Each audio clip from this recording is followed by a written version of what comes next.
All right. Well, good afternoon, Jet fans. It's a little after 12 here on Monday, Week 4 of the NFL, wrapping up tonight. Cincinnati Bengals at Pittsburgh Steelers. Both teams 0-3. The Steelers with their backup quarterback trying to get their first win. So let's jump right into it. Speaking of backup quarterbacks, we're going to start in New Orleans, where Teddy Bridgewater, who is a starter in this league in the past, backing up Drew Brees, beat the Dallas Cowboys in the Superdome last night. Jacksonville went to Denver. Their backup quarterback beat the Broncos. Carolina Panthers won with their backup quarterback. I forgot who they played, actually. I'm sorry.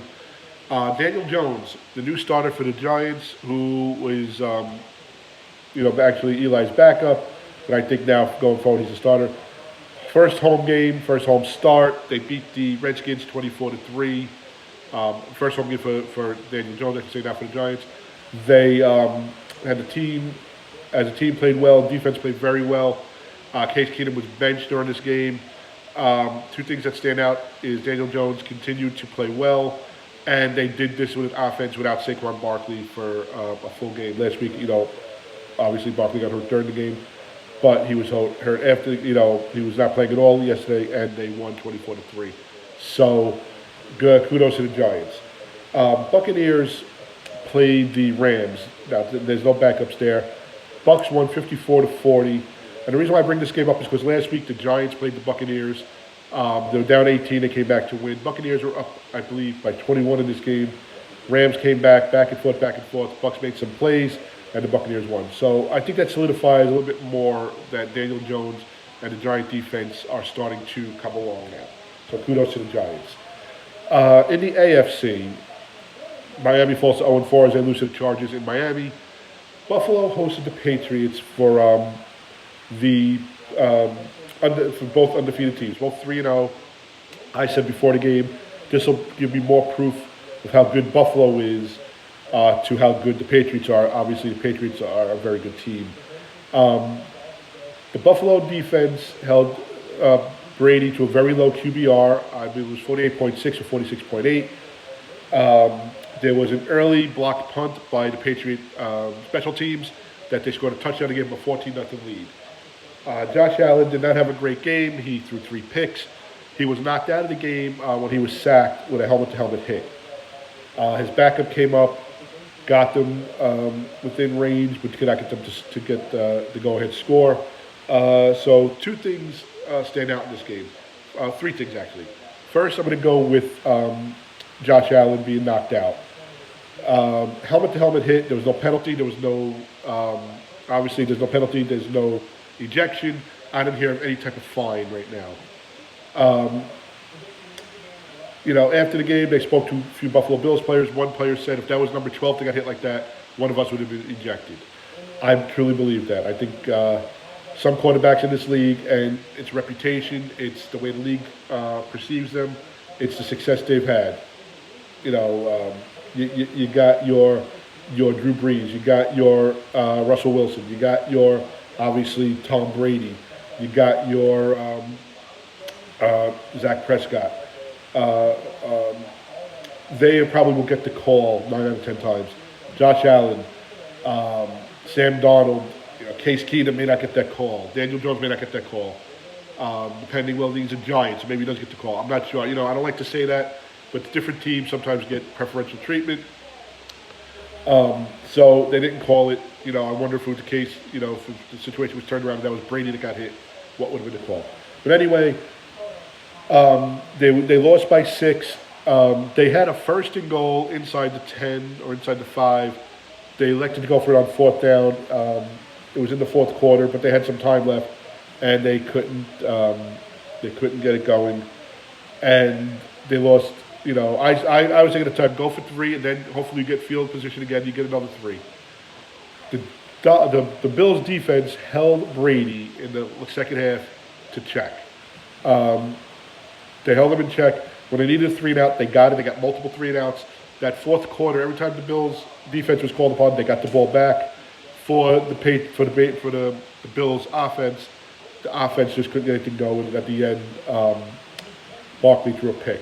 Again, I think if you go for 3 points, earlier in that fourth quarter, you run the table and hope for, maybe a long field goal try at the end instead of trying to get the touchdown when time is running out.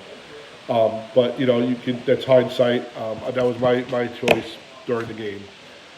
Before the game, for those of you who don't realize this, don't go to games often. Both teams warm up about an hour before kickoff. They come out for about 40 minutes. They got to go back into the locker room 20 minutes prior to kickoff. Usually the 50-yard line separates them. You'll see the kickers will switch positions on each side to get, check the wind and the elements, whatnot. The players may jog around the perimeter of the sidelines, but other than that, they're separated. And then by 20 minutes before kickoff, they're inside the locker room. Patriots went to the locker room first, but there were two assistant coaches on the sidelines.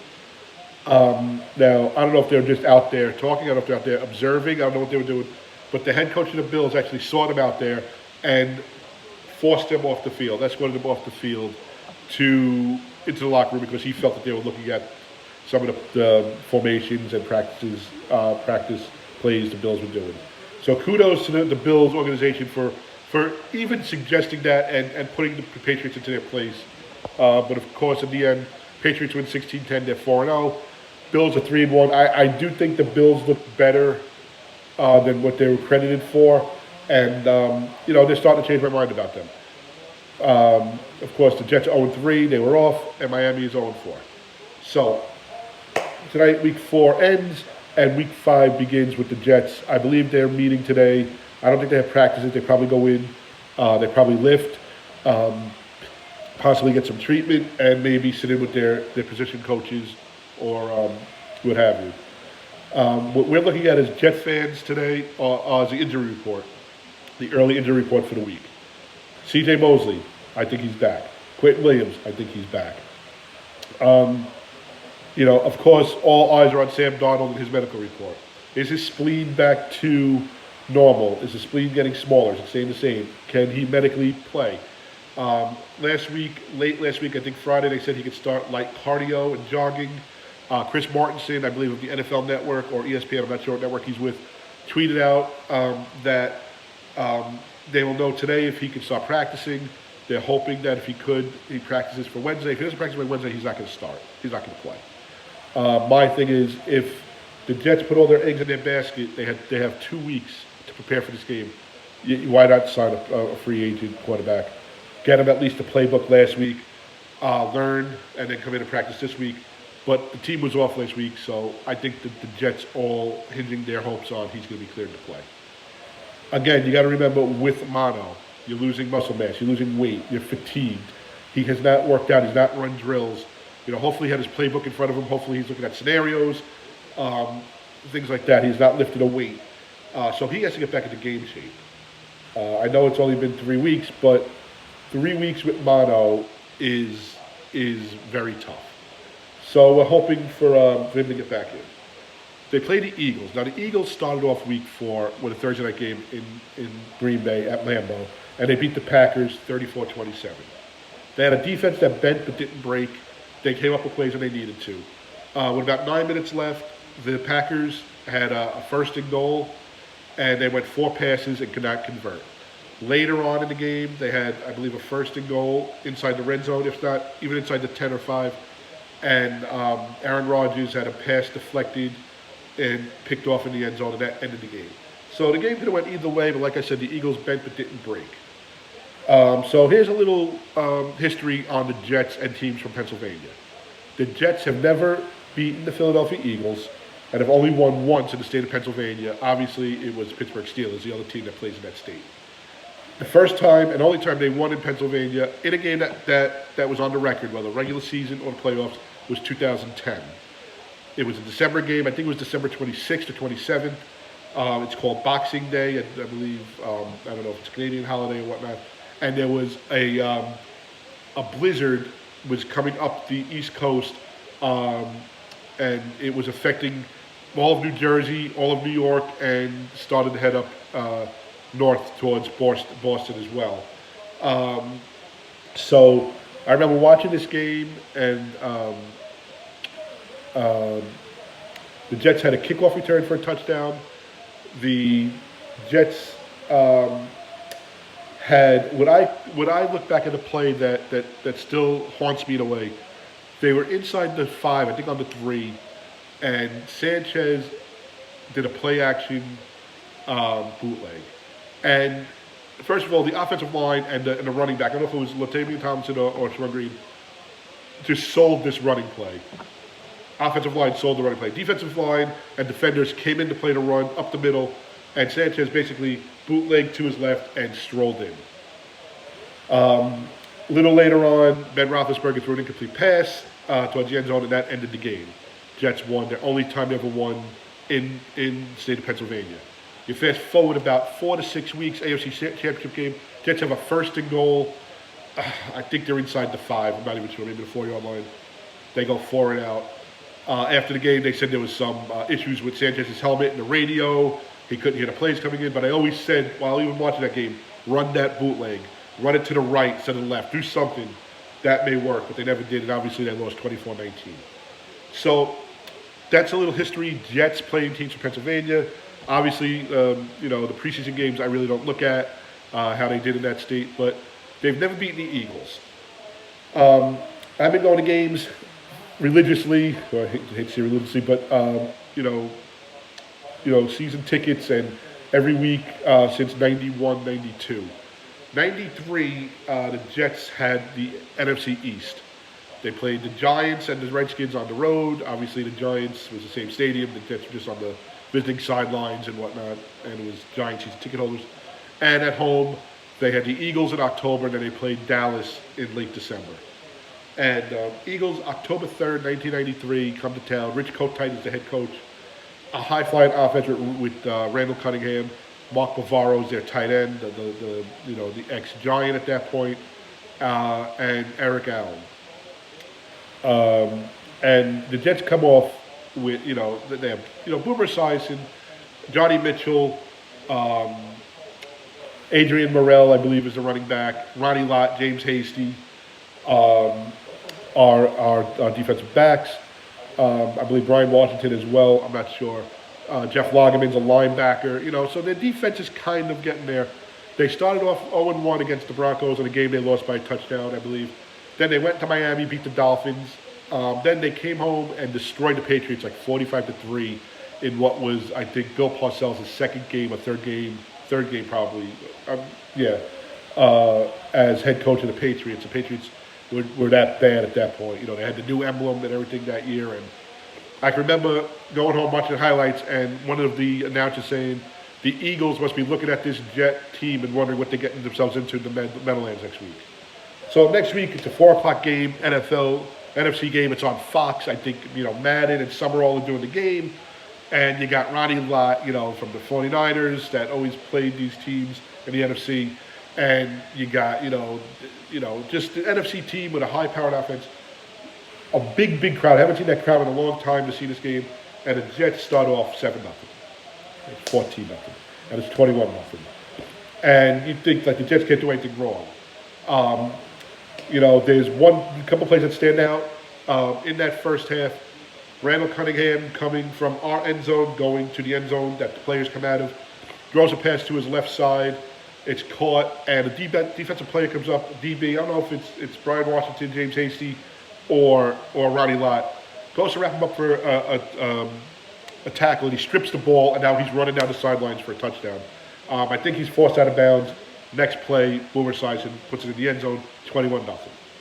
In the middle of this being a blowout, Randall Cunningham is sacked. He's at the bottom of a pile. He comes up, and he's coming up not being able to plant his foot. Leg is limping, and the whole place erupts with cheering. Now, I never cheer for an injury. I didn't cheer that day. I've never cheered for an injury. But now you're thinking, all right, you're playing a team without Randall Cunningham, and you're up, 3 touchdowns. What could go wrong? Well, in the words of a Jet fan, famous last words. 21-0 turns to 21-7, 21-14, 28-14. Bobby Brister is the backup quarterback. And at this point, up on the screen at the old Giant Stadium, or as I call it, the Meadowlands, it was never Giant Stadium when I went. Injury report. Randall Cunningham suffers broken leg, will be out rest of the game. Now you figure, all right, The Jet offense is putting points on the board. They held Randall Cunningham to almost nothing. You know, okay, we pretty much we should have this game. And I can remember looking at the scoreboard, saying there's too much time. There's too much time. Excuse me, still dealing with some allergies and a cold. Too much time. So I think the Jets miss a field goal or two.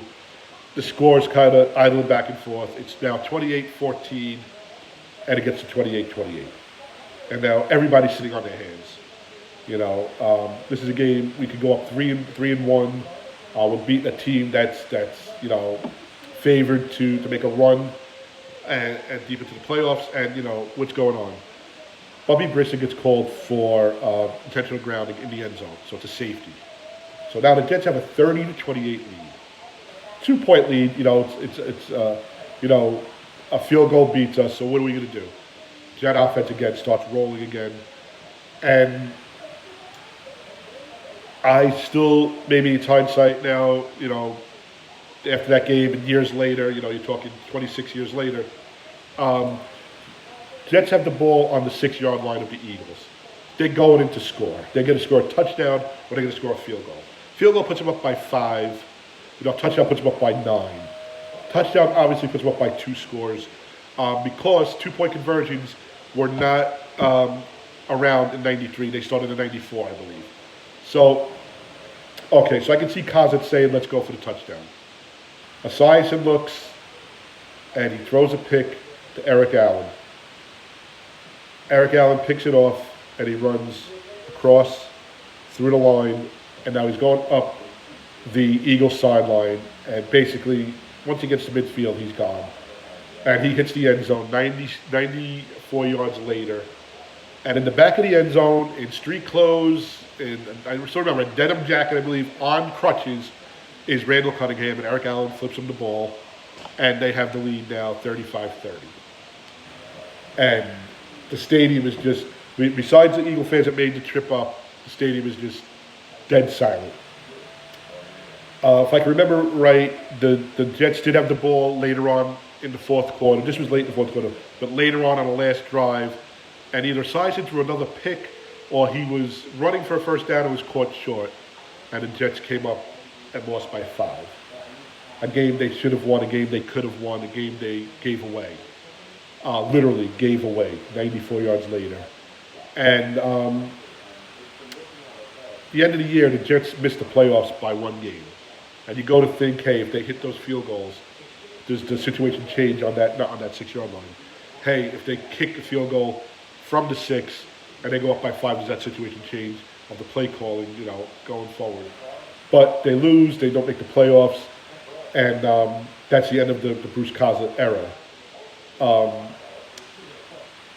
So that is, from what I can remember, we played them a few times afterwards. A couple of years back, I can remember, we held the Eagles at bay for a little bit, but they beat us at MetLife. They, like I said, we've never beaten them.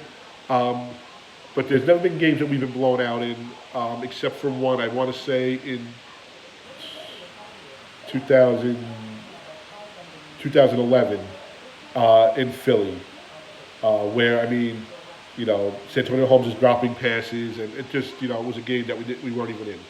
But that's our history. We've never beaten the Eagles. I don't know what our record is. I don't know how many times we played them from the 50s, 60s, 70s, or whenever we started playing them, but we never beat them. So you have that history against you. And I know what Chad Pennington and Boomer Esiason and Mark Sanchez or Geno Smith or Richard Todd did has no bearing on what Sam Darnold or what Luke Falk can do. But you got to think that, this is history, this is what's going on with us. What are we going to do? I'm not going to give a prediction yet, even though I always pick them to win. I won't give them a score, I won't give them a prediction until Friday of this week. Possibly, maybe either Thursday or Friday, depending on the schedule this week. Also, I want to see the injury report, which I'm guessing, we're almost we're at 12:25. Maybe later on today. I haven't seen anything come up about Coach Gase giving us any update. So that's where we are now. The Jets didn't play this week, so there's really no feedback on how they played or what they did. They were off all week. So Let's just hope their batteries are charged, they're ready to play, and we could, change history and finally win another game in Pennsylvania and finally beat the Eagles. I know this is just an NFC team, and usually if you lose to an NFC team, you say it has no bearing on the playoff race, but you're 0-3. Every win now counts. Every loss now counts twice as much. So you got to get that first win under your belt because it's Eagles, it's Cowboys, it's Patriots, are your next 3 games. So you're at Eagles, you're home for the Cowboys, and it's a Monday night game against the Patriots. So the Jets could be 0-6 by the end of this run. You want to be 3-3. You can't get to 3-3 unless you win the first game. So that's where we are. Week 4 again concludes tonight, Cincinnati at Pittsburgh. And I'll be back later on in the week to do a prediction video, an update on the team. www.nyjetstories.com, www.nyjetstories.com. At Twitter, our handle is at NYJetStories. On Facebook, NYJetStories is our Facebook page. Send us a message, send us a video, give us feedback on the video. I'd love to hear your experience with the team, your experience going to games, your experience watching them play the Eagles. Have a great day, Jet fans, and let's hope for good news.